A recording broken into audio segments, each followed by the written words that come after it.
Subscribe now and press the bell icon. Never miss an update. तो चलिए आइए शुरू करते हैं।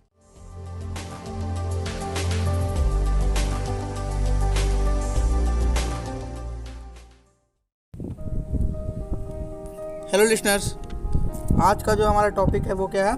The story of village Palampur. Class 9th का चैप्टर फर्स्ट है इकोनॉमिक्स का। इसके पहले भी हम वीडियो 1 में देख चुके हैं, है ना। पालमपुर के बारे में कुछ हम देखे थे फैक्ट वीडियो 1 में। लिंक डिस्क्रिप्शन बॉक्स में नीचे दिया हुआ है, आप जाकर देख सकते हो। ओके, नीचे दिया हुआ है लिंक। तो आइए आज हम देखते हैं क्या, ऑर्गेनाइजेशन ऑफ प्रोडक्शन। प्रोडक्शन का ऑर्गेनाइजेशन कैसे होता है इसके बारे में हम देखते हैं। फर्स्ट ऑफ ऑल, प्रोडक्शन का एम क्या है? किसी भी चीज़ का एक एम होता है, कोई भी काम करने का एक एम होता है, टारगेट होता है। तो इसका एम क्या है? To produce goods and services that we want. जो हम चाहते हैं, है ना। गुड्स पहले ही बता चुका हूँ मैं। गुड्स मतलब होता है प्रोडक्ट्स। जैसा प्रोडक्ट्स हम चाहते हैं, जैसा सर्विस चाहते हैं, वैसा हम प्रोड्यूस कर सकते हैं, है ना। तो ये है इसका प्रोडक्शन का एम। हमारे ज़रूरत के अनुसार जो भी प्रोडक्शन है हम कर सकते हैं। फर्स्ट रिक्वायरमेंट क्या है? टोटल 4 बेसिक रिक्वायरमेंट है, जिसमें फर्स्ट रिक्वायरमेंट के बारे में हम देखते हैं। जो फर्स्ट रिक्वायरमेंट है वो है प्रोडक्शन ऑफ लैंड और अदर नेचुरल रिसोर्स, है ना। अदर नेचुरल रिसोर्स और land. Natural resource like water हो गया, है ना। मिनरल्स हो गया, खनिज जिसे हम कहते हैं।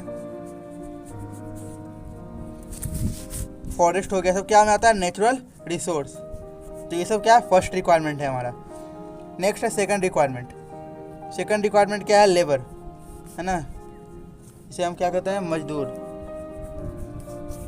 लेबर जो है हमारा क्या है? Second requirement.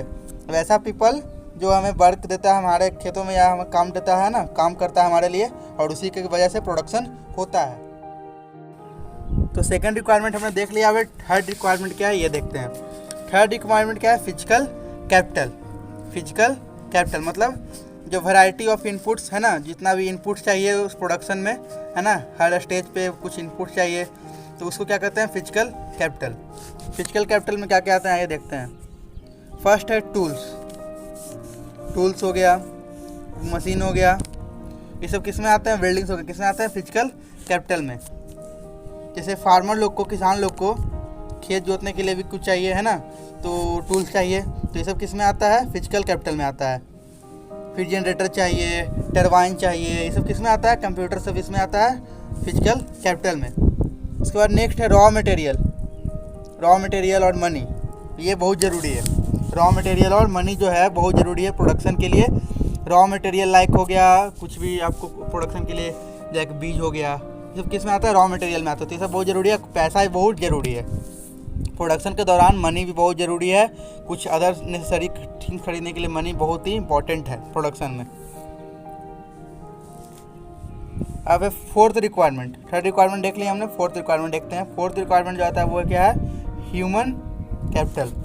Human capital production के लिए और नॉलेज के लिए, है ना। ह्यूमन कैपिटल लाइक आप ह्यूमन में भी इन्वेस्ट कर सकते हो। ह्यूमन में इन्वेस्ट करने का मतलब हुआ कि आप ह्यूमन को पढ़ाओ, है ना। तो ह्यूमन को आप पढ़ाए लिखाए, तो ह्यूमन से भी आपसे क्या अर्निंग होगा। वो पढ़ा लिखा तो बाद में जाके वो कुछ करेगा तो उसका भी कुछ अर्निंग होगा। तो इसमें भी हम इन्वेस्ट कर सकते हैं। ह्यूमन का शिक्षा हो गया, एजुकेशन हो गया, ये सब में हम इन्वेस्ट करके उससे हम प्रोडक्शन, उससे भी हम कुछ ले सकते हैं। तो ये हो गया ह्यूमन कैपिटल, ये है फोर्थ रिक्वायरमेंट। ओके, तो जितना भी प्रोडक्शन है वो लैंड, लेबर, फिजिकल कैपिटल और ह्यूमन कैपिटल को मिला के ही ऑर्गेनाइज किया जाता है। तो ये जो चारों थे क्या थे, हम समराइज कर देते हैं। ये जो लैंड है, लैंड, लेबर, है ना, physical capital and human capital, ये चारों मिलकर क्या बनाता है? प्रोडक्शन का ऑर्गेनाइजेशन, ऑर्गेनाइजेशन ऑफ प्रोडक्शन। अब है नेक्स्ट टॉपिक क्या है? Farming in Palampur. Farming in Palampur, Palampur में खेती। आइए देखते हैं। पहला जो है इसमें लैंड इज फिक्स्ड। क्या था कि लैंड जो फिक्स है, आपको इतना में ही खेती करना है, ये फिक्स है, सीमित है, न ज़्यादा होगा, है ना। तो ये फिक्स था। जो 75% लोग थे वो गांव के, पालमपुर के पीपल जो थे, वो किस फार्मिंग पे डिपेंडेंट थे। ये हर गांव का बात था पहले। जितने भी लोग थे, अधिकतर लोग मोर देन 50% वो किस पे डिपेंड रहते थे, फार्मिंग एक्टिविटी पे डिपेंड रहते थे। और कुछ लोग non farming activity like dairy production, fishing, ये सब पे भी डिपेंड रहते थे, बट अधिकतर जो थे वो किस पे, फार्मिंग पे ही डिपेंड रहा करते थे। तो ऐसे को हम लोग फार्मर्स कहते हैं या फार्म लेबरर्स भी कहते हैं। इनका जो लिविंग है, इनका जो दिनचर्या है, इनका जो जीवन है, किस पे डिपेंड करता था, प्रोडक्शन पे। प्रोडक्शन, जो कि खेती करके जो प्रोडक्शन होगा उसी पे इनका जो जीवन है वो डिपेंडेंट रहता था। तो लैंड पहले बता चुका हूँ कि फिक्स रहता था, है ना, कल्टीवेशन के लिए, खेती के लिए लैंड जो है वो फिक्स रहता था। 1916 share has been no expansion in land area, कोई लैंड एरिया में एक्सपेंशन नहीं हुआ, कोई बढ़ावा नहीं हुआ, कोई स्कोप नहीं था कि प्रोडक्शन को बढ़ाया जा सके। स्कोप मतलब कोई भी उपाय नहीं था, कोई भी सुविधा नहीं था कि प्रोडक्शन को बढ़ाया जा सके, लेकिन प्रोडक्शन बढ़ना बहुत ज़रूरी था। बट 1960 तक कोई प्रोडक्शन नहीं बढ़ रहा था, कोई एक्सपेंशन उसमें नहीं हो रहा था। कुछ और भी फैक्ट्स हैं, है ना, कुछ और भी फैक्ट हैं लाइक जैसे हेक्टेयर है, हेक्टेयर से हम अपना ज़मीन को मापते हैं, ये स्टैंडर्ड यूनिट है, मेजरिंग लैंड का मापने का स्टैंडर्ड यूनिट है, ऐसा यूनिट। बीघा, हिंदी में एक बीघा टर्म आपने सुना होगा, ग्यून था, ये भी लोकल यूनिट है ना, गांव वगैरह में इसका बहुत यूज होता है ज़मीन का मापने में। एक हेक्टेयर में कितना होता है, एक हेक्टेयर में equal to the area of square with one side 100 metre.